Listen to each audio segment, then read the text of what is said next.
सिद्धेभ्यः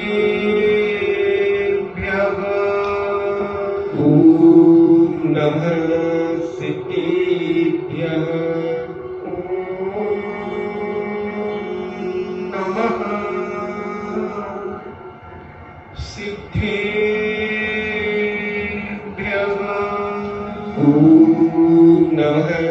सिद्धेभ्यः नमो अरिहन्ताणम्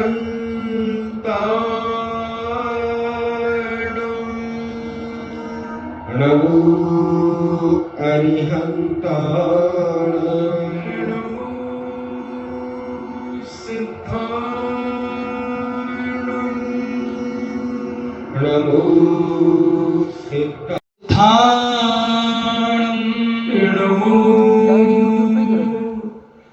आयेनियाणम् नमो आयेनियाणम् नमो उपज्झायाणम्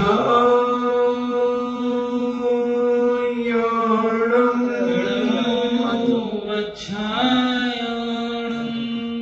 नमो लोये सब्बे साभूणम् नमो लोये सवसाहूणम् पंच परमेष्टि भगवान की जय। अहिंसामयी वीतराग विश्व धर्म की जय। देवादिदेव 1008 श्री आदिनाथ भगवान की जय। देवादिदेव 1008 चिंतामणि घोर उपसर्ग विजेता श्री पार्श्वनाथ भगवान की जय। देवादिदेव 1008 शासन नायक बाल ब्रह्मचारी भगवान महावीर स्वामी की जय। परम पूजनीय आचार्य गुरुवर श्री 108 कुंद महामुनिराज की जय। परम पूजनीय आचार्य श्रोमणी गुरुवर श्री विद्यासागर जी महामुनिराज की जय। परम पूजनीय निर्यापक श्रवण मुनि श्री सुधा सागर जी महाराज की जय। परम पूजनीय 3,9 करोड़ महामुनिराजों की जय। तपोदय अतिशय क्षेत्र की जय। गुरुछुल्लक श्री गंभीर सागर जी महाराज की जय। मुनि संघ की जय। इच्छा चर्चा चल रही है उस महा अकिंचन धर्म की, क्योंकि अकिंचन के बिना हम मोक्ष प्राप्त नहीं कर सकते। हम भले मुनि बन जाएं, हम भले लोगों को क्षमा धारण करें, हम अहंकार ना करें, हम मायाचारी ना करें, हम लोक तृष्णा ना करें, हम सत्य बोलें, हम संयम पालें, हम तप करें, हम त्याग करें और हम कुछ ना कुछ अपने पास रखें और कहें ये मेरा है, उसके प्रति हम रागान्वित रहें, तो संत महंत भगवंत कहते हैं कि तुम अकिंचन से युक्त नहीं हो, अभी खाली नहीं हो, अभी तुम भरे हो, कहीं ना कहीं तुम्हारा अटैचमेंट है, कहीं ना कहीं से तुम्हारा लगाव है और वही लगाव तुम्हें संसार में भटकाव का कारण है। मोक्ष तो नहीं जा सकते। मोक्ष जाने के लिए बिल्कुल खाली होना पड़ता है। आकिंचन धर्म को समझने के लिए बिल्कुल खाली होना पड़ता है। कुछ भी नहीं, एक तिनके के बराबर भी तुम्हारा दुनिया में नहीं है।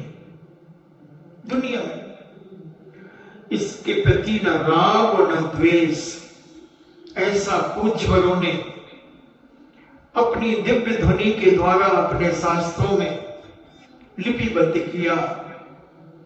दिव्य ध्वनि के द्वारा बताया, आचार्यों ने लिपिबद्ध किया। और जब तक यह हमारे जीवन में नहीं होगा, अभ्यास तो करना ही पड़ेगा, क्योंकि बिना अभ्यास के कोई कार्य नहीं होता। इसलिए इन अभ्यासों को हम अपने गृहस्थ जीवन में बैठ करके भी करने का प्रयास करें। कुछ समय के लिए करें, कुछ मिनटों के लिए करें, कुछ घंटों के लिए करें, कुछ दिनों के लिए करें, मगर करें। जड़ से भिन्न कमल बनकर के रहने का प्रयास तो करें। हम गृहस्थी में इतने उलझ जाते हैं कि मैं होश भी नहीं रहता कि हमें कुछ आकिंचन बनना है, हमें कुछ खाली होना है। हम भरने के लिए तो सुबह से शाम तक और शाम से सुबह तक इतना प्रयास करते हैं भरने के लिए, और हम भरते हैं। कभी मन से भर जाते हैं, कभी वचनों से भर जाते हैं, कभी काय से भर जाते हैं, कभी आरंभ से भर जाते हैं, कभी समारंभ से भर जाते हैं, कभी कृत से भर जाते हैं, कभी कार्य से, कभी अनुमोदना से, अनेक तरीके से। कभी क्रोध में भर जाते हैं, कभी मान में भर जाते हैं, कभी माया में भर जाते हैं, कभी लोभ में भर जाते हैं, कभी झूठ में भर जाते हैं। हम भरे हैं। और हमारे जैनाचार्य संत महंत भगवंत कह रहे हैं कि तुम खाली हो जाओ। क्या करोगे? अनादिकाल से तो भरे रहे। कितने भरे रहे। जब हम पुराण ग्रंथों को देखते हैं, हम ग्रंथों की ऋचाओं को देखते हैं, गाथाओं को पढ़ते हैं, श्लोकों को देखते हैं, पढ़ते हैं, तो देखते हैं कि आज लोगों के पास क्या है। जो राजा महाराजा सेठ साहूकारों के पास था, इतना वैभव, उसके बाद भी वह खाली हो गए। राजा दशरथ के पुत्र भरत अयोध्या के राजा थे, और उनकी स्वयं की 150 रानियां थी, और वो तो बैरागी थे। इतने बैराग से भरे थे कि राजा दशरथ के साथ ही खाली होना चाहते थे। जब राजा दशरथ अपने राजपाट को छोड़कर भरत का अभिषेक करने लगे, राजगद्दी देने लगे, तो भरत कहते हैं, पिताजी मैं भी खाली होना चाहता हूं, मैं इस जंजाल के मोह में नहीं फंसना चाहता। मगर राजा दशरथ कहते हैं, बेटा मैंने तुम्हारी मां को वचन दिया था, और आज उसने ये वचन मांगा है कि भरत को राजगद्दी, तो ये वचन तो तुझे मेरा निभाना पड़ेगा, तुझे निभाना पड़ेगा। और भरत खाली जैसे ही थे, पिता की आज्ञा का पालन कर रहे थे। 150 स्त्रियों से घिरे थे, अयोध्या के अधिपत्य बना दिया गया था। सारा अयोध्या का राज उनका था। मगर जब वो कभी कभी ध्यान में बैठते थे, जब कभी जिनालय में बैठकर चिंतन मनन करते थे, इस शरीर के, इस संसार की असारता का, इस शरीर की असारता का, पंचदियों के विषयों की असारता का, मन की असारता का, तब वह खाली होते थे। बहुत खाली हो जाते थे, बहुत खाली हो जाते थे। जैसे कोई कुआं, कोई सच्चा कुआं, पर दिन भर लोग पानी खींचते हैं, दिन भर बाल्टियां, गुंडियां, चनिया, मटके, घड़े डाल करके पानी खींचते हैं, और कुआं शाम तक खाली हो जाते हैं, खाली हो जाते हैं, और सुबह फिर वह भर जाता है, सुबह फिर खींचना चालू करते हैं। ऐसे ही भरत राजा दशरथ के बेटे राम लक्ष्मण भरत तीसरे नंबर पर जो बेटे थे, वो भी जब जिनालय में जाते थे तो अपने आप को इतना खाली कर लेते थे, इतना खाली कर लेते थे, जैसे कुएं में गुंडी तो गुंडी पानी बसता है और पूरा कुआं खाली हो जाता है। ऐसे ही वो अपने जीवन में जब जिनालय में बैठ करके प्रभु का स्मरण करते थे तो मात्र उनके पास अपने के रूप में शरीर और वस्त्र बसते थे। वो इतने खाली हो जाते थे, इतने खाली हो जाते थे, इतने आकिंचन की ओर बढ़ते चले जाते थे कि सारी अयोध्या का वैभव, सारा राजपाट, अपनी 150 रानियां, अपने भाई बंधु, अपने सेवक, अपने सामंत, अपनी सेना, अपने घोड़े, हाथी, रथ, सारी चीजों को त्याग करते थे और बिल्कुल शांत होकर के बैठते थे और विचार करते थे कि शरीर भी एक दिन नष्ट हो जाएगा, ये कपड़े भी उतार लिए जाएंगे, मरने के बाद ये कपड़े भी उतार लिए जाते हैं। इतनी गहराइयों में चले जाते थे, इतनी गहराइयों में चले जाते थे कि वह सब कुछ पराया मानते थे। वह तो मर्यादा पुरुषोत्तम राम की आज्ञा का भी पालन कर रहे थे, क्योंकि वो भी कह रहे थे कि पिता की आज्ञा का पालन करना है तुम्हें, तो उसको भी बड़ी भावना से पाल रहे थे, मगर वो राजा बनना नहीं चाहते थे।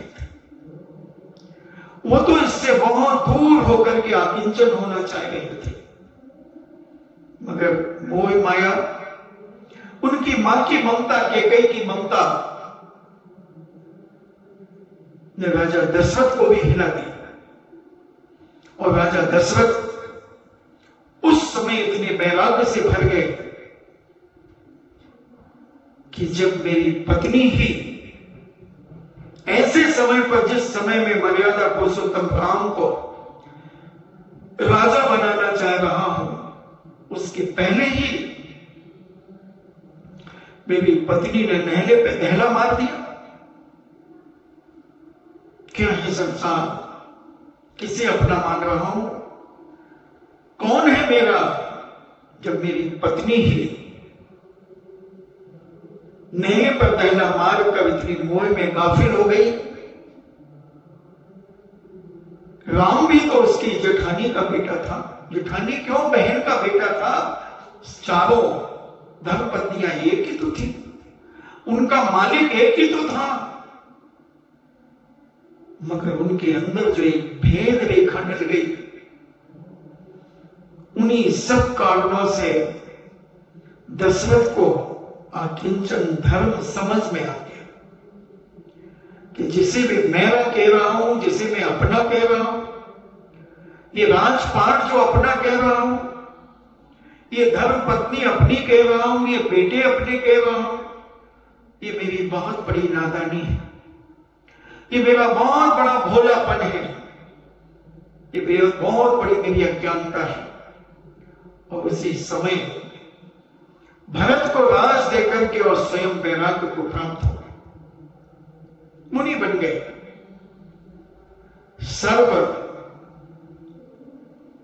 सर्वभूति हित सैनिक महाराज थे, सर्वभूति हित महाराज से उन्होंने जाकर के दीक्षा ली, अकिंचन हो गए। इतना विशाल राज्य एक क्षण में त्याग कर दिया, 4 रानियां इनको त्याग कर दिया। बलभद्र जैसा बेटा, नारायण जैसा बेटा, भरत जैसा बेटा और शत्रुघ्न जैसा शक्तिशाली योद्धा, इनको भी त्याग कर दिया। इनसे भी आकिंचन हो गए, इनसे भी अलग हो गए, इनसे भी खाली हो गए। अनेक अनेक बड़े बड़े सामंतों से, बड़े बड़े शक्तिशाली योद्धा, जिनके चरणों में नतमस्तक होते थे बड़े बड़े राजा महाराजा, जिनकी अधीनस्था स्वीकार करते थे, उन सब से माध्यस्थ हो गए, उन सब से धीरे धीरे खाली होते चले गए, और इतने खाली हो गए कि मात्र एक पिछी और कमंडल अपने पास रख करके ध्यान में लीन हो गए। और जब ध्यान में बैठते थे तो पिछी कमंडल कभी मोह छोड़ देते थे। कायो सर्ग में जब लीन होते थे तो इस काय का ममत्व भी छोड़ देते थे। आकिंचन, बिल्कुल आकिंचन हो जाते थे। कायो सर्ग, काय से ऊपर उठ जाते थे, मानसिक तरीके से, वाचनिक तरीके से, कि काय भी मेरा नहीं है, काय भी मैं नहीं हूं। समझना, काय भी मेरा नहीं और काय भी मैं नहीं हूं। इससे परे मैं एक आत्मा तत्व, एक चेतन स्वरूप आत्म तत्व हूं। मैं आपका आत्मा में रहने वाला, आत्मा से बात करने वाला, आत्मा को देखने वाला, अप्पा अप्पा में बहु अपनी आत्मा में ही रहकर के अपने जीवन का आनंद लेने वाला। और ऐसे कायो सर्ग मुद्रा में ऐसा आकिंचन, जहां चारों तरफ से उन्हें खाली ही खाली दिखता था। मन भी खाली, वचन भी खाली, काय भी खाली, सब खाली। ऐसे राजा दशरथ सर्व भूत हित महाराज के पास ध्यानस्थ होकर के बैठते थे। भरत भी जाना चाह रहे थे, इसलिए हमारे पूज्य आचार्य श्री कहते हैं कि भरत चक्रवर्ती घर में बैरागी नहीं था। अधिकतर लोग भरत चक्रवर्ती को बैरागी कहते हैं। क्यों? क्योंकि उन्होंने दीक्षा लेते ही अंतर मुहूर्त में केवल ज्ञान प्राप्त कर लिया। अगर भरत बैरागी घर में होते तो भैया राम के ऊपर चक्र क्यों चलाते? भैया राम के ऊपर चक्र क्यों चला देते? बाहुबली के ऊपर चक्र क्यों चला देते? एक छोटी सी कोदनपुर नगरिया को अपना बनाने के लिए इतना बड़ा युद्ध कर दिया, इतना बड़ा युद्ध कर दिया, इतनी अन्याय व अनीति का सहारा ले लिया। मल युद्ध में हार गए, जल युद्ध में हार गए, दृष्टि युद्ध में हार गए, मगर इतनी मूर्छा बढ़ गई, इतनी मूर्छा। एक कोदनपुर नगरी कितनी बड़ी होगी बंधुओं, जिसे 6 खंड का अधिपत्य प्राप्त हो गया हो, 5 विलेज खंड और 1 आर्य खंड जिसे प्राप्त हो गया हो, 60,000 वर्षों में जिसने इसे प्राप्त कर लिया हो, ऐसा चक्रवर्ती बैरागी नहीं हो सकता। घर में बैठकर के बैरागी नहीं हो सकता। बैरागी तो हमारे राजा दशरथ के बेटे भरत, राम के भाई जनक नंदनी सीता के देवर ही बैरागी हो सकते। वही आकिंचन धर्म उनकी रग रग में विद्यमान हो गया था, और वो इंतजार में थे कि भैया राम जब भी आएंगे और मैं दीक्षा ले लूंगा, वो दीक्षा ले लूंगा। और राम और लक्ष्मण और सीता लंका में विभीषण के यहां इतने रहने में मस्त हो गए, इतने मस्त हो गए कि 6 साल हो गए उन्हें पता ही नहीं चला कि मुझे अयोध्या जाना है। मैं मां कौशल्या को कह करके आया था, मां कैकेयी क्या सोच रही होगी, सुमित्रा क्या सोच रही होगी, मां सुप्रभा क्या सोच रही होगी। मस्त हो गए, क्योंकि जब आदमी मनपसंद चीजें जब उसे मिलना शुरू हो जाती है, तब वह पुरानी चीजों के, पुराने कष्टों को भूलने लगता है। अचानक नारद अयोध्या में आते हैं और मां कौशल्या को रुदन करते हुए देखते हैं, सुमित्रा को, कैकेयी को, सुप्रभा को। जब रुदन करते देखते हैं वो तो कहते हैं अरे ऐसा छोटा मोटा तालाब ही भर गया इनके आंसुओं से, क्यों रो रही हो कौशल्या? तुम्हारे पति तो दशरथ हैं, बड़े बड़े राजाओं के झटके छुड़ाने वाले, तुम्हें क्या कमी है? तुम छत पर खड़ी होकर के क्या कर रही हो? तुम दक्षिण की तरफ देखकर अपनी दृष्टि को क्यों निहार रही हो? तब कौशल्या कहती है, हे देवर्षि, क्या तुम्हें ज्ञात नहीं है कि हमारे प्राणनाथ राजा दशरथ अकिंचन हो गए? उन्होंने दिगंबर की दीक्षा को धारण कर लिया है। परम वैराग्य से भर करके उन्होंने दीक्षा धारण की और मेरा बेटा राम, मेरा बेटा लक्ष्मण और मेरी जानकी वनवास चले गए। अरे ये तो मुझे खबर नहीं। देवर्षि, क्या तुम भरत क्षेत्र में नहीं थे? नहीं, मैं 23 साल से दांत की खंड आदि में विचरण कर रहा था। तो ऐसा अनर्थ हुआ तो राम कहां गए? राम वनवास चले गए थे और लंका के रावण ने जनक ने सीता का अपहरण कर लिया था।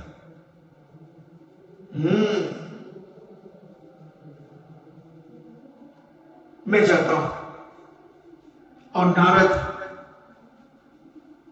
अखंड बाल ब्रह्मचारी थे, उन्हें वनवास में जाने की बिल्कुल छूट थी।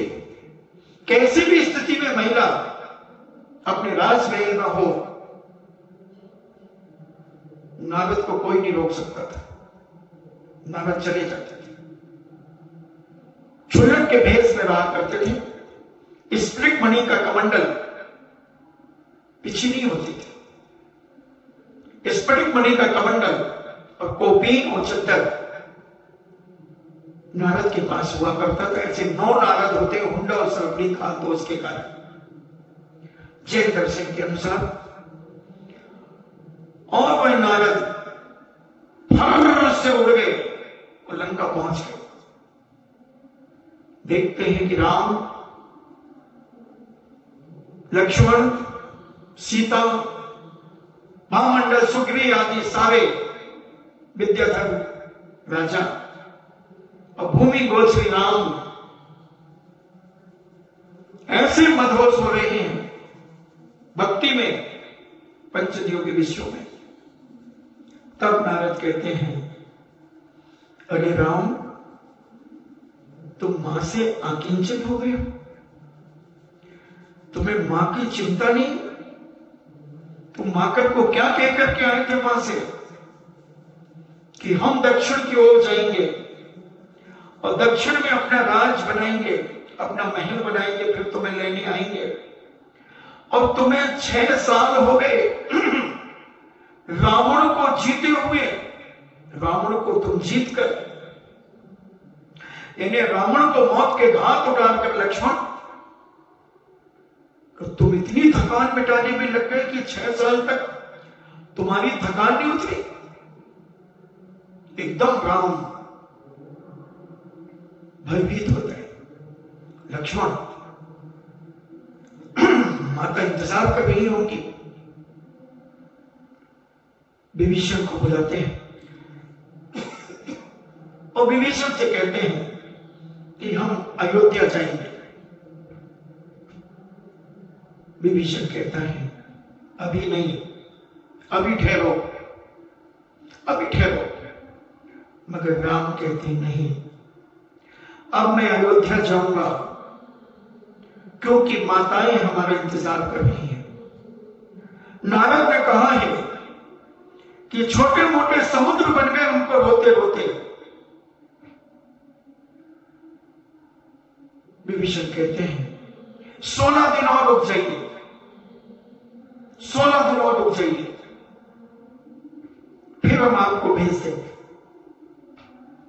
और 16 दिन के अंदर विभीषण ने अपने विद्याधर सेवकों के द्वारा अयोध्या को ऐसा रंगीन बना दिया, ऐसा रंगीन बना दिया, सर्वांग सुंदर अयोध्या को बना दिया। बंधु, अयोध्या में अनादिकाल से हमारे तीर्थंकरों का जन्म होता चला रहा है। जब से ये सूरज और चांद है, जब से ये पृथ्वी और आकाश है, जब से सुख और दुख है, जब से मंगल और अमंगल है, तब से जैन दर्शन के अनुसार ये अयोध्या नगरी के तीर्थंकरों का जन्म इसी भूमि में होता है। हुंडा सर्पणी काल दोष के कारण कुछ तीर्थंकरों का जन्म अन्य जगह हो जाता है, बाकी ये भी असंख्यात 24 निकल जाने के बाद एक हुंडा सर्पणी काल दोष आता है, जिसमें ऐसा होता है। बाकी हर समय तीर्थंकरों का जन्म उसी भूमि में होता है जिसे सारी दुनिया अयोध्या के नाम से जानती है। उस अयोध्या के लिए राजा राम, अभी तो राजा नहीं थे, बलभद्र राजा मतलब बलभद्र राम लक्ष्मण 16 दिन रुकने की स्वीकृति दे रहे थे। और यहां 16 दिन के अंदर विभीषण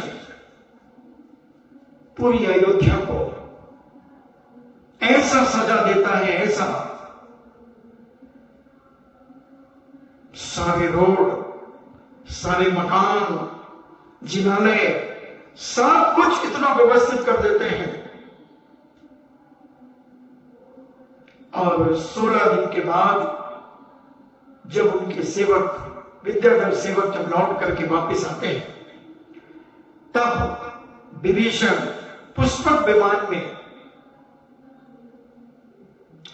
राम, लक्ष्मण, सीता और विसल्या, जो लक्ष्मण की शक्ति का निवारण करने के लिए गई थी, वही पानी ग्रहण कर लिया था, क्योंकि विसल्या अकेली नहीं गई थी, उसके साथ 1000 राजकुमारियां और गई थी।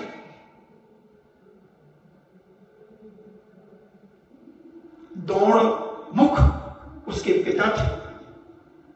दौड़मुख ने 1000 राजकुमारियों के साथ विसल्या को भेजा था, क्योंकि विसल्या की इतनी शक्ति थी कि वह, उसका पानी जैसे लग जाए सारी बीमारी खत्म हो जाए। काश आज विसल्या होती तो कोरोना एक क्षण नहीं लगता, बल्कि कोरोना खत्म हो जाता। मगर विश्व का इतना पुण्य कहां है कि ऐसी सतियां उपस्थित हो सके। विसल्या का भी जीवन एक अलौकिक है। वह भी इतनी अकिंचन हो गई थी उस समय जब सर्प के मुख में थी।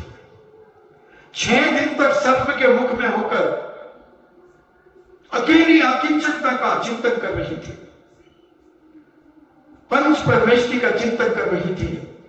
3 साल तक जंगलों में रही, 3 साल तक जंगलों में,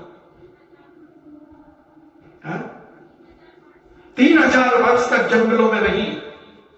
ऐसी वह अनंग सरा, फिर वहां से मरण करके वह विसल्या के रूप में जन्म लिया। कितना अकिंचनपन, कितना अकेलापन, कितना उसने अपने आप को संकुचित किया होगा। एक नारी होकर के भी 3000 वर्ष तक जंगलों में रही है। हम तो 3 घंटे अगर खाली क्षेत्र में किसी को छोड़ दिया जाए, एक भी आदमी न रहे, कौन रह सकता है? किसी मां में, बहन में हिम्मत? एक भी आदमी न रहे, न कर्मचारी रहे, न कोई ट्रैक्टर, मशीन हसीन, कुछ नहीं, मान वो एक नारी। महाराज 3 घंटे में हंगामा मचा देगी, फोन पे फोन कर देगी, और एक तुम्हारी बहन, तुम्हारी जेठानी, तुम्हारी भाभी, तुम्हारी मां, तुम्हारी ननद, क्या अपना दगा दो उसे। और वो 3000 वर्ष तक आकिंचन बनकर के घूमती रही। क्या खाया होगा, क्या पिया होगा जंगलों में, क्या झरने का पानी, क्या कोई जंगली फल, मगर धर्म के प्रति आस्था कम नहीं हुई। और जब सर्प ने डस लिया और पिता आ गया, तलवार खींच लेता है पिता, तब वह बहन कहती है, पिताजी नहीं, मैंने क्षेत्र न्यास कर लिया है। अगर तुम इस सर्प को मार करके मुझे निकाल भी लोगे इसके मुख से, तो मैं तुम्हारे घर नहीं जा पाऊंगी, क्योंकि मैंने सीमा बना ली है। इससे ज्यादा मैं एक कदम भी नहीं रखूंगी पिताजी। क्षेत्र का न्यास कर लिया है, ऊपर नीचे आजू बाजू सब दसों के सौ का।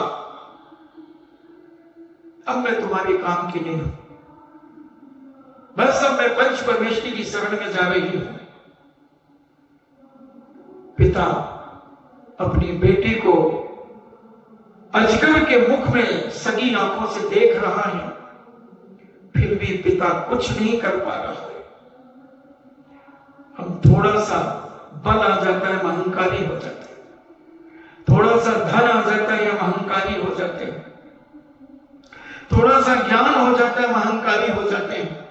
थोड़ी सी प्रतिष्ठा बढ़ जाती है, हम अहंकारी हो जाते हैं। न जाने हम कितने अहंकारों में डूब कर अपनी जिंदगी को डुबो देते हैं। और इतना शक्तिशाली पिता कुछ नहीं कर पाया बेटी के लिए। बेटी आकिंचन हो रही, आकिंचन की ओर बढ़ रही है। वही अनंत सरा मर करके विसर्या बनती है, जिसके शरीर का जल औषधि था, जिसके शरीर से स्पर्श की हुई हवा औषधि थी। सारी शक्तियां खत्म हो चुकी थी। राम जैसी शक्ति लक्ष्मण की शक्ति को निकालने में असमर्थ थे। बड़े बड़े विद्याधर, सुग्रीव जैसे, महामंडल जैसे, विराट जैसे योद्धा, अंगद जैसी शक्ति, नल नील जैसे महापुरुष, विद्याधरों के राजा भी रावण के द्वारा फेंकी गई शक्ति संभाल नहीं पाए और लक्ष्मण उस शक्ति से ग्रसित हो गए, पुलकित हो गए। समझना, मगर एक नारी की शक्ति देखना, एक नारी के चरित्र पवित्र की शक्ति देखना, एक शील की विशालता देखना, एक उसके अखंड ब्रह्मचर्य की शक्ति देखना, कि उसके पास एक ऐसी अलौकिक शक्ति आ गई कि जिसे बड़े बड़े योद्धा पुरुष, जनकनंदिनी सीता मां जैसे उस शक्ति को नहीं निकाल पाए, मगर एक राम भी, बलभद्र जैसा महापुरुष, मर्यादा पुरुषोत्तम राम भी उस शक्ति को नहीं निकाल पाए।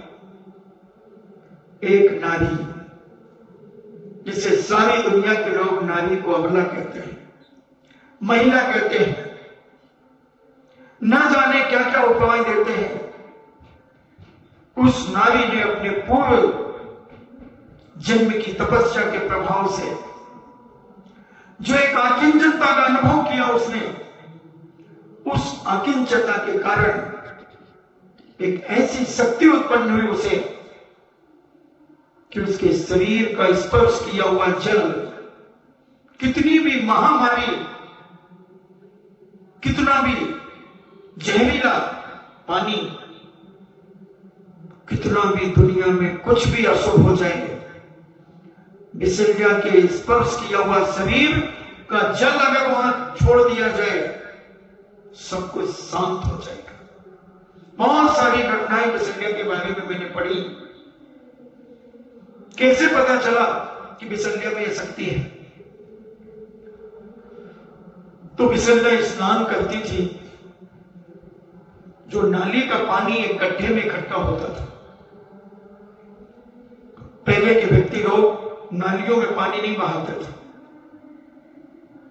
अपने ही घर के पास एक ऐसा खड्डा करते थे, उसी में पानी सूखता जाता था। ऐसी नदियों जैसे, नहरों जैसे नालियां नहीं बहती थी। पानी की बचत, पानी को पृथ्वी में ही पुनः भेज दिया जाता था। तो जब विसंध्या ने स्नान आदि किया, उस खड्डे में पानी रुका और उसी में एक खाज खुजली से युक्त एक कुत्ता गिर गया, और जैसे ही उसमें गिरा, निकल करके बाहर आया, सर्वांग सुंदर हो गया। लोगों को देखकर के बड़ा आश्चर्य हुआ कि इस खड्डे के पानी में ऐसा क्या है। ये कुत्ता सारा मोहल्ला, सारा नगर जानता है कि ये खाज खुजली से युक्त था, ये तो सर्वांग सुंदर हो गया। जब विसंध्या की मां से पूछा, तब उन्होंने बताया, एक राजा के युद्ध में बीच में जो पानी का टैंक बना था, उस टैंक में जहर घोल दिया गया।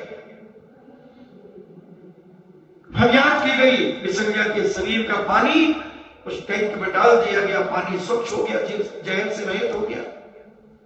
कई लोगों की आंखें ठीक हो गई। ऐसी वह विसंध्या उस तपस्या के प्रभाव से लक्ष्मण की शक्ति की जब बात एक निमित्त ज्ञानी ने कहा कि लक्ष्मण की शक्ति विसंध्या के द्वारा निकलेगी, वैष्णव दर्शन में संजीवनी वटी के माध्यम से निकालने की बात की गई, मगर जैन दर्शन के अनुसार विसंध्या को लाया गया। राजा भरत की आज्ञा के अनुसार विसंध्या को बुलवाया गया और विसंध्या 1000 राजकुमारियों के साथ जब वहां पहुंची, वहां पहुंचते ही जो 7 घेरों से लक्ष्मण को छुपा करके रखा गया था, चारों तरफ से बड़ी बड़ी सेनाएं ग्रसित थी। कल मैंने शायद बताया था। और उसका चरित्र, जब तक वो कुंवारी थी, कन्या जब तक कुंवारी रहती है, जब तक उसके पास अलौकिक शक्तियां उत्पन्न हो सकती है। शादी के बाद सारी शक्तियां विलीन हो जाती। चरित्र का, सील का ही प्रभाव होता है बंधुओं। और विसंध्या जैसे उस स्थान पर जाती है, लक्ष्मण को चेतना आना शुरू हो जाती है। 7 परकोटे थे, जिसमें बड़ी बड़ी विद्याधर राजाओं की सेना और विद्याधर स्वयं, भामंडल जैसा, नल नील जैसे, सुग्रीव जैसे, विराजित जैसे राजा विद्याधर उसकी सुरक्षा कर रहे थे। क्योंकि लक्ष्मण को अगर कुछ हो गया तो फिर रावण को जीतना नामुमकिन है। तो डर था कि कैसी ऐसी अस्वस्थ अवस्था में कहीं कोई हमला ना बोल दे, इसलिए चारों तरफ से सुरक्षा थी। और जैसे ही विसंध्या आती है, लक्ष्मण अंगड़ाई लेते हैं और वे अमोघ विद्या, जो प्रज्ञप्ति विद्या की बहन थी, वह निकलती है, लक्ष्मण उसे फट से पकड़ लेते हैं। बहुत शक्तिशाली विद्या थी, उसे पकड़ लेते हैं। तेरी हिम्मत कैसी हुई? तू मुझे पहचानती नहीं? मैं पवन सुत हनुमान, अंजना का पुत्र। सारे विद्याधर ललकारते हुए उसे वो दीनता प्रकट करती है। हनुमान से कहती है, हे हनुमान, हे श्रीशैल, मैं तो नौकर हूं, मैं तो दासी हूं रावण की, क्योंकि रावण ने मुझे सिद्ध कर लिया है और जो भी काम मुझसे कराएगा मैं करूंगी। नौकर का काम क्या होता है? मालिक की आज्ञा का पालन करना। और इतनी शक्ति थी उसमें कि अगर सूर्योदय हो जाता तो रावण की शक्ति लक्ष्मण को समाप्त कर सकती थी। और मर्यादा पुरुषोत्तम राम जैसे छायक सम्यक दृष्टि, इतने आकिंचन से रहने वाला व्यक्ति इतना गाफिल हो गया कि अगर राम लक्ष्मण सुबह जीवित नहीं हुआ तो मैं भी लक्ष्मण की चिता के साथ जल जाऊंगा। क्या होता बंधुओं अगर विसल्या नहीं होती? तो विचार करना, अगर विसल्या पूर्व पर्याय में अनंग सरा की पर्याय में अनंग सरा, ऐसा जो भी अनंग सरा की पर्याय में अगर आकिंचन नहीं होती, खाली नहीं होती, सारी भाग देश का शहरों से रहित नहीं होती, आकिंचनता में आकिंचन में प्रवेश नहीं करती, तो ये शक्ति नहीं होती, और शक्ति नहीं होती तो लक्ष्मण की शक्ति का निवारण कैसे होता? नारी कभी कभी अपने आप को बहुत छोटा और हीन समझने लगती है। नारी के पास बहुत बड़ी शक्ति होती है। अगर नारी अपने पर आ जाए, अपनी दृढ़ता पर अगर अडिग हो जाए, तो दुनिया की कोई ताकत नारी को टिका नहीं सकता, कोई हिला नहीं सकता। अनंग सरा कितनी आकिंचनता में चली गई, आकिंचन उसके अंदर प्रवेश करने लगा, जिसका प्रभाव विषय के रूप में मिला। और निमित्त ज्ञानियों ने कहा था कि ये लक्ष्मण की पटरानी बनेगी। जब लक्ष्मण की शक्ति निकली, हनुमान ने पकड़ा, वार्तालाप हुआ, फिर छोड़ा। और ये इतने गाफिल हो गए 6 साल तक, 6 साल तक विभीषण के यहां रहे। और यहां 16 दिन, जो मैंने कह चुका, 16 दिन का समय मांगा और 16 दिन में अयोध्या को ऐसा सुसज्जित कर दिया। और भरत तो अकिंचन थे ही, बस भरत कहने लगे भैया मैं जा रहा हूं दीक्षा के लिए, मैं अकिंचन होना चाहता हूं। राम समझाते हैं, लक्ष्मण समझाते हैं, सीता समझाती है, विसंध्या समझाती है, भरत की स्वयं 150 रानियां समझाती है, आलिंगन करती है, सरोवर में कहती है एक बार सरोवर में चलो, रागान्वित करना चाहती। सरोवर मीन्स तुम्हारा जैसे स्विमिंग पूल, राजा महाराजाओं के भी स्विमिंग पूल होते थे, मगर तुम्हारे स्विमिंग पूल में तो पता नहीं कौन कौन करता है, कौन कौन पुपु करता है, मगर उन राजाओं के स्विमिंग पूल में केवल राजा और रानी के अलावा कोई पुपु नहीं कर सकता था। और उसमें 150 रानियां और भरत केसर से युक्त, चंदन से युक्त, तुम्हारा तो केमिकल से युक्त तुम्हारा स्विमिंग पूल का पानी, केमिकलों से जो शरीर को काला करता है, अनेक चर्म रोग पैदा करता है। और हमारे राजा महाराजा जब स्विमिंग पूल में जाते थे तो चंदन की खुशबू आती थी, केसर की खुशबू आती थी, आदि रागान्वित कर रहे थे। एक बैरागी को 150 स्त्रियां रागान्वित करने में लगी हुई है। एक आकिंचनता की ओर बढ़ने वाले आत्मा को किंचित राग भी प्राप्त नहीं करा सकी। 150 रानियां केकई,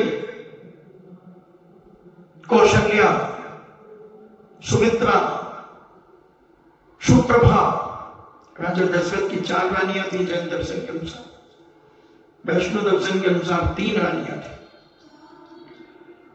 न भरत को, न राम, न लक्ष्मण, न शत्रुघ्न कोई भी प्रभावित नहीं कर सका, क्योंकि जब आकिंचन एक भाव अंदर से जागृत हो जाता है, सब कुछ यही पड़ा रह जाता है और बैरागी उठ करके चला जाता है। सारे भाइयों ने समझाया, अनेक लालच दिए, मगर वो तो कहते भैया हम तो पिता की आज्ञा और आपकी आज्ञा का पालन कर रहे थे, मुझे इस राज्य से कोई मतलब नहीं था। आप ये राज्य आप संभालें और मैं जा रहा हूं। बड़े धूमधाम से गाजे बाजे के साथ, ऊंट हाथियों के साथ, घोड़ों के साथ भरत को दीक्षा के लिए भेजा गया। और भरत ने भी सर्वभूति हित नाम के उन्हीं महाराज के पास, जिनके पास राजा दशरथ ने दीक्षा ली, उन्हीं से दीक्षा लेकर आकिंचन हो गए। आकिंचन हो गए, जीवन भर के लिए आकिंचन हो गए।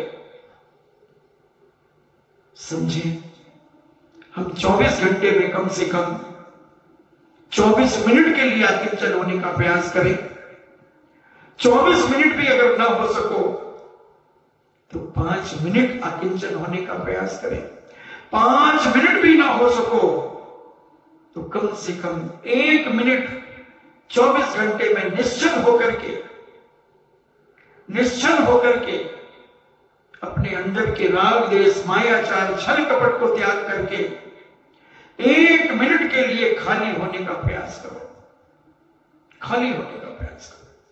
गगन बिहारी के पास जाकर के बैठो, बड़े बाबा के पास बैठो, निज मंदिर में बैठो, गणधर परमेश्वर के मंदिर में बैठो, जहां तुम्हारा मन लगे 1 मिनट के लिए अनुभव करो, कोई नहीं है इस क्षेत्र के अंदर, मात्र मैं अकेला हूं। इस तन पर जो वस्त्र हैं वो और मैं, इसके अलावा इस दुनिया में कोई नहीं, सब खत्म है। अनुभव करो, आनंद आएगा, हिम्मत बढ़ेगी, विल पावर बढ़ेगा, बड़े बड़े कष्टों को सहन करने की ताकत आएगी। कहां से आती है ताकत? कहां से आती है ताकत? अपने अंदर से ही जो दब गई है वो ताकत अंदर से प्रकट होती है। एनर्जी पावर हमारा बढ़ता है, हमारा सोच, हमारा चिंतन बढ़ता है, हमारी भावनाएं पवित्र होती हैं, क्योंकि हम अपनी भावनाओं को अपवित्र करके जीते। पूछो अपने इस बेईमान मन से कि दिन भर तुम कितनी भावनाओं को अपवित्र करते हो, इधर उधर की बातें सुनकर के अपने मन को कितना खराब करते हो, और कितनी हां में हां मिला करके अपनी जिंदगी को बर्बाद करते हो। तुम्हें कुछ लेना नहीं, देना नहीं, कुछ भी नहीं, और 2 बैठ करके बात कर रहे थे और तीसरा वहां से निकला, थोड़ा सा पैर रोकते रोकते आगे बढ़ा। क्यों, जल्दी है क्या? नहीं, रुक जाना, अभी चल रहा, अभी चल। रुक गई, फेविकोल पड़ा था ना, चिपक गई, और उसमें हाँ में लाने लगी। अभी उसको पूरी बात नहीं मालूम थी, पूरा कुछ भी नहीं मालूम था, मैं थोड़ा सुना था। हाँ भाई, हाँ मैं जानती हूं। क्या जानती? खाक। क्या जानती हो? बात क्या कर रही है? कई बार तो कमरे में हो जाता है, मैं कोई बात किसी से कर रहा हूं और कोई आएगा, वो भी हाँ ठीक कह रहा हूं महाराज। मैं कहते क्या कह रहा हूं, क्या कह रहा हूं? मैं तो गाली पकड़ रहा हूं इनको, अब बोलो मैं ठीक पकड़ रहा हूं? महाराज मैंने सुनी नहीं। फिर क्यों बोली? जब तूने सुनी नहीं तो तू बोली क्यों? मैं तो वही उदाहरण देता हूं जो तुम्हारे जीवन में घटते हैं। फिर तूने हाथ अपने गंदे क्यों किए, अपना मुंह गंदा क्यों किया? अभी तो इतनी साफ सुथरी थी, थोड़ा सुनती, बैठ करके बात समझती, फिर बोलती तो ठीक रहता। मगर तू तो बिल्कुल घोड़े में चढ़ी आई और गधे पे बैठ गई।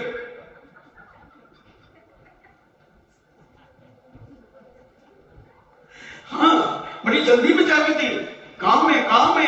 और जैसे उसने कहा बड़ी जल्दी जागी, अभी तो 4:30 बजे निकल जागी, नहीं अभी 4:30 बजे, तो 5:30 बजे। और वहीं फेविक्विक पड़ा था, उसका पैर पड़ गया, चिपक गया।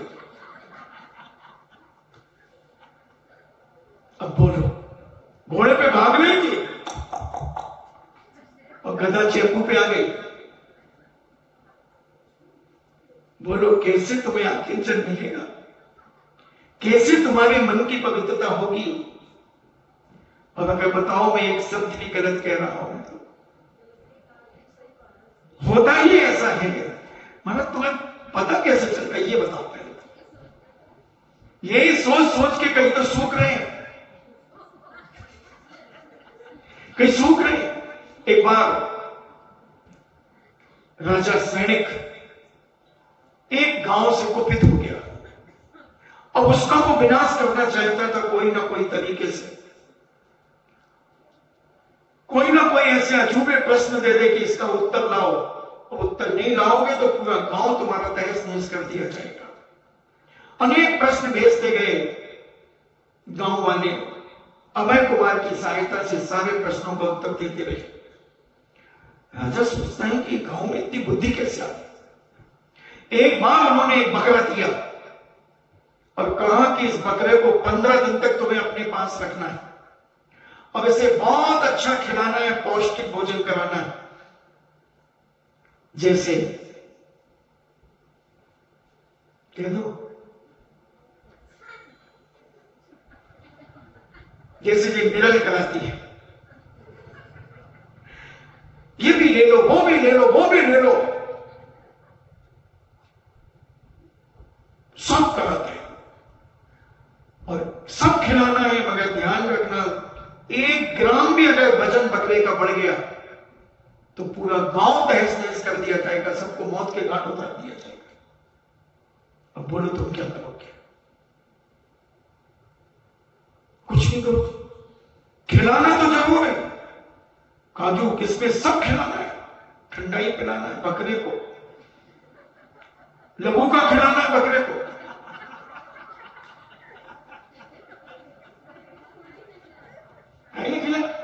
अबे तू कहीं जाने बैलों को घी पिलाओ जाए गर्मी में, घी शुद्ध घी बोतल में भर के और पिलाते, गर्मी में सरसों का तेल पिलावे। थाका भी तो भैंस गाय थी, तो कौन खिलाया पिलाए? उकटी लो तेज बंची, वो जाने पिलाएगी ना पिलाएगा मुझे, मैं तो जानू सब। नमक खिलावे, क्यों? अभी गौशाला में लापसी खिलावे, लापसी बनाते गौशाला में 500 किलो 1000 किलो की अभी नागेली के अंदर। हाँ, तो लापसी तो वो डबू का था, वो गाढ़ा बना दे, वो पतलो बने। वो तो अब रामचंद्र जी के पास 1 करोड़ गायें थी जो अपने आप दूध देती थी। क्या पौष्टिक भोजन कराया जाता था उन्हें? लहू का लट्टा कहां है? भरत चक्रवर्ती की 32 लड्डू खाता था भरत चक्रवर्ती, और 1/8 भाग अगर एक लड्डू का पूरे भीलवाड़ा जिले के भोजन में मिला दिया जाए तो सबको लोटा लेके 4-4 6-6 बार जाना पड़े। इतना पौष्टिक भोजन था। तो उनके जो जहां पशु थे, उन पशु को भी कितना पौष्टिक खिलाया जाता होगा जब इतना पौष्टिक दूध देते थे। इसलिए लघुका से भी अच्छी चीजें खिलाई जाती थी, मगर आज के जमाने में तुम्हारा लघुका ही फर्स्ट है।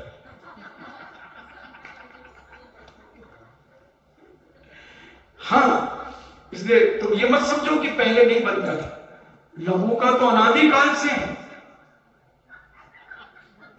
दुनिया का कोई भी पकवान आज का नहीं है। अभी तुम जब यहां से अगर कोई भोग भूमि जाए तो भोग भूमि में भोजनाम नाम का जो कल्प वृक्ष है उससे कहने लघु का चाहिए, तो तुम्हारे सामने लघु का आ जाएगा थाली में। मेरा दावा है अगर तुम्हारा कांटेक्ट अभी भोग भूमि के लोगों से हो तो अभी खबर भेज दो, और नहीं तो तुम खुद चले जाना। कोई जरूरी नहीं, सब चीजें बनती हैं, सब चीजें बनती हैं, सब अनादिकाल के नाम भर अलग हो सकते हैं, कुछ भी नहीं बंधुओं, सब है। देखो मैं देखने लगता हूं कि कोई झूलने वाला है निद्रा में, इसलिए मुझे लबूका को जो मैंने फेंका तो अड़ोसी पड़ोसी सब खिलखिला पड़ते हैं, तो नींद जिसको आती है वो भी सतर्क हो जाता है, वो भी हाँ में हाँ मिला देता है हंस करके कि मां भी सुनू भाई, मां भी सुनू। देखो वो भाई लबूका को नाम सुन के देखो देवू की मम्मी मां आ गई, भाभी कई बात होगी भाई।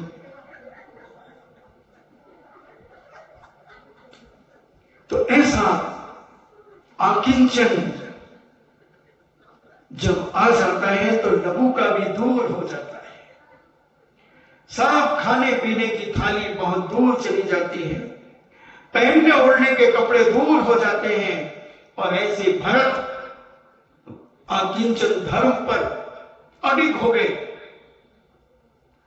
और यहां राम लक्ष्मण राज्य की पट्टी पर, राज्य की गद्दी पर बैठकर रागान्वित हो गए, एक आकिंचन धर्म की ओर बढ़ गया। और इधर दो भाई शत्रुघ्न आदि, भरत आदि सब संसार के राग रंग में उलझ गए। आकिंचन होना असंभव तो नहीं है, मगर कठिन जरूर है, कठिन जरूर है। जैन दर्शन की डिक्शनरी में कोई असंभव नाम का शब्द नहीं, जैसे नेपोलियन की डायरी में असंभव नाम का कोई शब्द नहीं था, ऐसा ही एक सच्चा धर्मात्मा जो होता है, सच्चा साधु साधक होता है, सच्चा व्रती होता है, वो अपने पद के अनुसार उसके अंदर कोई भी असंभव नाम का शब्द नहीं होता, हर चीज में हां वो कर सकता है। अपनी विल पावर को मजबूत करो, अपनी भावनाओं को मजबूत करो कि ये मुझे करना है, फिर देखता हूं कैसे छूटता है वो काम तुम्हारा। मुझे कल अभिषेक करना है, चाहे वो 2 बजे रात को भी सोए तो अभिषेक के पहले 7 बजे वो बिस्तर छोड़ देगा, भले अभिषेक के बाद फिर सो जाएगा, मगर अभिषेक करना है। बस एक अंदर से भावना जागृत होना चाहिए, किसकी हिम्मत है, कौन सा कर्म है ऐसा जो तुम्हें अभिषेक से रोक सके। बस अपनी विल पावर को मजबूत करो, विल पावर को जगाओ, भावना को बढ़ाओ, सब काम होते हैं। भरत इतने वर्षों तक गद्दी पर बैठा रहा मगर रागान्वित नहीं हुआ, गद्दी पर संसार की लीलाओं में लिप्त नहीं हुआ, वह अकिंचनता की ओर सनी सनी बढ़ता गया, और राम के आने पर वह पूर्ण अकिंचन हो गया, पूर्ण अकिंचन हो गया। और हम तो क्या अकिंचन हुए कि और कीचड़ में फंसे, वाहेगुरु की खालसा वाहेगुरु की फतेह नाली में से निकले और कीचड़ में फंसे। विचार करो, खुद स्वयं टटोलो अपने आप को, किसी के कहने और सुनने से कुछ नहीं होता बंधुओं। मैं तो एक लालटेन दिखाने आ जाता हूं तुम्हें कि कहीं तुम कीचड़ में फंस करके पैर सड़ने तो नहीं लगा, तुम गलने तो नहीं लगे हो कीचड़ में। इसलिए देख लो अपने आप को। हर व्यक्ति अपना अच्छा बुरा जानता है, हर व्यक्ति अपनी भावनाओं को जानता है कि मैं कौन सा काम किस भावना से कर रहा हूं, क्यों कर रहा हूं, उसका सब कुछ जानता है, इसलिए मैं तुम्हें मात्र याद दिलाने आता हूं। तुम्हें थोड़ी सी एक सर्च लाइट बनकर के तुम्हें लाइट मारता हूं, तुम्हारा गाइड बनकर के तुम्हारी नाइट कहीं ब्लैक नाइट ना हो जाए, व्हाइटनेस तुम्हारी बनी रहे, पवित्रता तुम्हारे अंदर बनी रहे, इसलिए मैं उधर से आ जाता हूं। ना कि मुझे कोई बोलने की बीमारी, कोई बीमारी नहीं मुझे बोलने की। मैं तो अकेला भी मौन रह सकता हूं बरसों, 14 साल मौन रहा प्रवचन करके, सीधा सुबह बोलता था जब तक जुनैद भगवान के दर्शन नहीं कर लेता था। कोई वो नहीं है मुझे, मैं रह सकता हूं, मगर दया आ जाती है, करुणा आ जाती है कि इनको एक थोड़ा टार्च दिखाओ, एक लाइट इनके ऊपर मार के आ जाओ, एक सर्च लाइट मार दो, एक लालटेन दिखा दो, जैसे चौकी रानी में लालटेन लटकी रहती है ना। हाँ, 800 रुपए की थाली है, पधारो साहब, पधारो साहब। कहीं मिले कड्डी कड्डी कचौरी, वो कहीं दाल बाटी, दाल बाटी मिले 800 रुपया की, बताओ। हाँ? वो तो प्याज जो ले तो ले ना ले ना। और जब मैं जयपुर गया था 1994 में, चातुर्मास के लिए जब प्रवेश कर रहा था, जब मैंने देखी थी वो चौकी रानी, भारतीय संस्कृति को हर व्यक्ति पसंद करता है, भारत के एक एक संस्कारों को व्यक्ति पसंद करता है। आज बड़े बड़े होटल बन रहे हैं और उन होटलों में अंदर झोपड़ियां बन रही हैं, झोपड़ियां बन रही, उन झोपड़ियों में बड़े बड़े अरबपति बाप के बेटे उस टूटी खाट पर बैठ करके ज्वार की रोटियां खाते हुए पाए जाते हैं। भारतीय संस्कृति और भारतीय संस्कार अगर सारा विश्व स्वीकार कर ले बंधुओं, तो कोरोना जैसी बीमारियां पासंग में नहीं आती। मगर जब भारत का आदमी अपनी संस्कृति को अपने पैरों से कुचलने लगा, अपने संस्कारों को विहीन होकर के 5-4 संस्कृति के संस्कार अपने और अपने परिवार में लाने लगा, तो प्रकृति कहती है अब तो भोगना ही पड़ेगा, अब तो भोगना ही पड़ेगा। हमारे मोदी ने भी हाथ खड़ा करना शुरू कर दिया, सेल्फ डिपेंड रहो, आत्मनिर्भर रहो। क्या करेगा अंत में राजा भी? जब प्रजा ही अपने आप में उपद्रवी हो जाएगी तो राजा यही कहेगा स्वयं की सुरक्षा सबसे बड़ी सुरक्षा है, सेल्फ रहो, आत्मनिर्भर रहो, यही कहेगा। एक पिता, सच्चा पिता क्या करता है? जब बेटा उजड़ हो जाता है, जब बेटा कहना मानना बंद कर देता है, तो सच्चा पिता फिर उस बेटे के मुंह नहीं लगता, उससे बहस नहीं करता। तुझे जो करना कर, बस मेरे जीवन में विघ्न मत डालना, मेरे धर्म ध्यान में उंगली मत उठाना, बस तुझे जो करना, तेरी जो गति दुर्गति हो तू जान, मैं तो अपना जानूंगा, अपनी पहचान करूंगा, अब मैं आकिंचन की ओर जाऊंगा। समय आपका हो गया, विचार करें, समझने का प्रयास करें। आकिंचन बंधुओं कुछ नहीं रखा यहां वहां के राग देश में, कुछ नहीं रहा इन कसायों में, कुछ नहीं रहा इंद्रियों की लोलुपता में, कुछ नहीं रखा पंचदियों के विषयों में। कुछ क्षण के लिए आकिंचन होने के लिए समय निकालो, कुछ तो समय निकाल प्रभु गुण गाने के लिए। महाराज जी हम तो भजन खूब गावे, उबरदू जैसो भजन सीखो, मैं तो सुन के ताजुब हो गया। वो भी गुनगुनाए, उस सुमित के साथ जो जो रहेगा वो भजन गाएगा, उनकी छोरी गुनगुनाए, उनकी श्रीमती गुनगुनाए, उनको छोड़ो तो बिल्कुल संगीत ही कार हो रहा है, शंकर शंभू को माफ कर दिया, वो भी गुनगुना। ठीक है गुनगुनाओ, मगर अकेले में गुनगुनाओ, एकांत में जाकर के गुनगुनाओ, मगर गुनगुनाना नहीं। उसमें क्या गुनगुना रहे हो उसको समझने का प्रयास करना, उसको समझने का प्रयास करना कि इस भजन में तथ्य क्या है, अर्थ क्या है, भाव क्या है, पक्ष, भाव पक्ष क्या है इसमें। क्या हमें संसार बढ़ाने वाला है या संसार घटाने वाला है। भजन अकेले में गुनगुनाते चलो, घंटों गुनगुनाओ, कोई दोष नहीं, मगर उसके रस को पियो, उस भजन के रस में डूबो, उस भजन के रस में डूबोगे बंधुओं, तब तुम तैरोगे, तब तुम उस गहराइयों में जाओगे और तुम्हें संसार आसान महसूस होगा। मंगत राय, ध्यानत राय के भजन, दौलत राम के भजन, उनको पढ़ो, उनको गुनगुनाओ जिसमें तथ्य था, अर्थ था, और उनको जब गुनगुनाते थे लोग, सामायिक करते करते घंटों निकल जाता था, अब उस तत्व में डूबे रहते थे। रस आता था, रस आता था।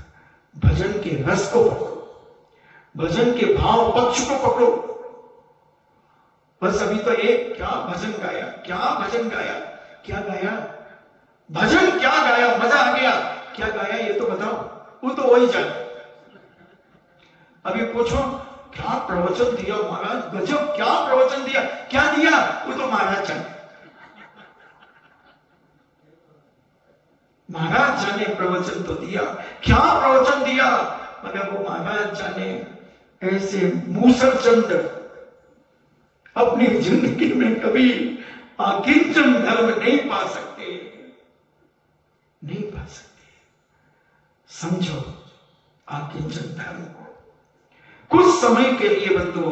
मैं नहीं कहता कि तुम अभी घर छोड़ दो, नहीं, मैं नहीं कहता कि तुम अब घर मत जाओ, तुम्हें तो जहां जाना वहां जाओ, मगर 24 घंटे में 5 मिनट अकेले रहने का अभ्यास, 5 मिनट अकेले, कोई नहीं। कितना अच्छा क्षेत्र है, किसी भी पहाड़ी पर जाकर बैठ जाओ। हमारे वो बाबूजी, कौन से ये बाबूजी बैठते हैं, मैं जब वहां सामायिक करने जाता था तो ये बैठते थे वहां पर, और पूज्य मुनि श्री ने जो मंत्र बताया, ओम ह्रीम श्रीम सूम ब्लूम प्रम रिद्धि सिद्धिदायक सर्व विघ्नाशक पार्श्वनाथाय नमः, वह ये जाप करते थे। बड़ा आनंद आता है उनको। वो कहते थे महाराज जी बहुत अच्छा लगता है, बहुत अच्छा लगता है। और मैं तो कहता हूं उस मंत्र को जपते जपते रुक जाओ। जैसे अभी मैं तुम्हें आचार्य के मंत्र पर नमो आर्याणम पर रोका हूं, और कितने दिन हो गए अभी आर्याणम से होती नहीं किसका बधू, फिर माला कैसे पूरी करेगा, तू तो जा रही है काम। अभी इस पे सुनना, इस पे सुनना कि थारो ड्राइवर गुरु, हाँ, तो वो माला बढ़ेगी। नमो आर्याणम पर 10 धर्म चल रहे हैं पूज्याचार्य परमेष्ठी के, ऐसे आकिंचन धर्म से युक्त आचार्य परमेष्ठी है। नमो आर्याणम, इन्हीं मंगल भावना के साथ जिनवाणी स्तुति है। क्या खोजो, पढ़ते रहिए, सैनिक चरित्र उसी में आएगा। आगे कुछ नहीं किया, उस बकरे के सामने एक शेर लाकर के खड़ा कर देते थे, दूर बांध देते थे शेर को, और बकरा शेर को देखता था तो जितना खाता था उतना खून सूख जाता था, तो वजन नहीं बढ़ता था उसका।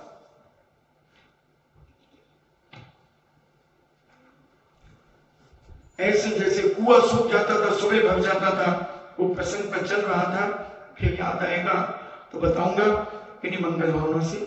मेरे हिमाचल कहने किसी गुरु गौतम के मुख कुंड डरी है,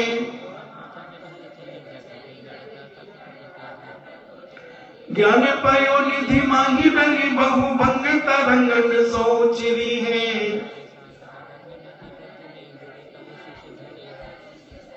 या जगे मंदिर में अनिवार्य अज्ञाने अंधेरे छयो अति भारी,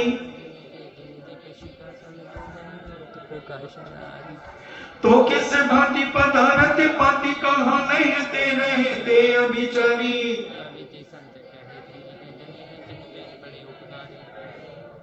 जिनवाणी के ज्ञान से सूझे लोक सुवाणी मस्तक धरो सदा देख हूँ धो। हे जनवाणी भारती तोर जपो दिन रे जो तेरो शरण है सो पावे सुचे। देव भजो अरिहंत को गुरु सेवा नगन दया धर्म पालो सदा यही मोक्ष का।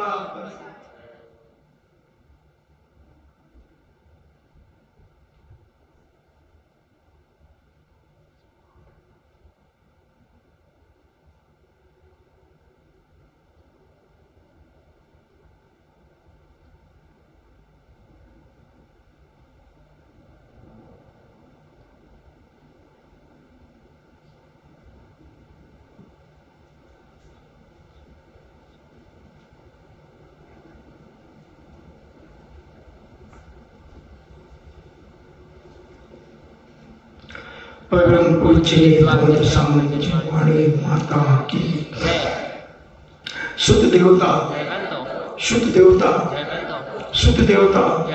जैनम जेतु शासनम जैनम जेतु शासनम जैनम जेतु शासनम।